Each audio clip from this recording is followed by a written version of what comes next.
আজকে সন্ধ্যে থেকেই কিন্তু দোকানে প্রচুর পরিমাণে ভিড় হয়েছিল, আর বেশিরভাগ লোকই কিন্তু এসে লোটে মাছের চপ খুঁজছিল। তবে দুঃখের বিষয়, আমি কিন্তু তাদেরকে লোটে মাছের চপ খাওয়াতে পারিনি।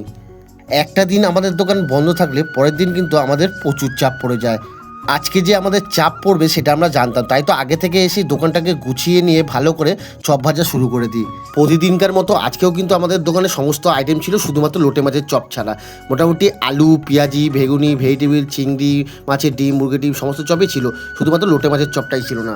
আর দোকান শুরু হতেই কিন্তু প্রথমেই প্রচণ্ড ভিড় পড়ে যায় দোকানে। তোমরা অনেকেই বলেছো, দাদা তোমাদের দোকানে গেলে অনেকক্ষণ দাঁড়িয়ে চপ নিতে হয়। আসলে কি বলো তো, তোমরা যে এতক্ষণ দাঁড়িয়ে থাকো না, এটা দেখে আমারও কিন্তু দুঃখ লাগে। আসলে কি বলো তো, আমাদের দোকানে না চপ ভেজে রাখি না, তোমরা আসলে গরম গরম চপ ভেজে দিই, আর গরম গরম চপ ভেজে দিই বলেই কিন্তু আমাদের দোকানে চপ খেতে এতটা টেস্ট হয়। আজকে কিন্তু আমাদের দোকানে এসেছিলো কিছু স্পেশাল মানুষ। হ্যাঁ, তোমরা তাকে কিন্তু সবাই চেনো, কল্যাণীতে একটি ফাস্টফুডের দোকান আছে, জিৎ মোমো সেন্টারের পুরো টিম।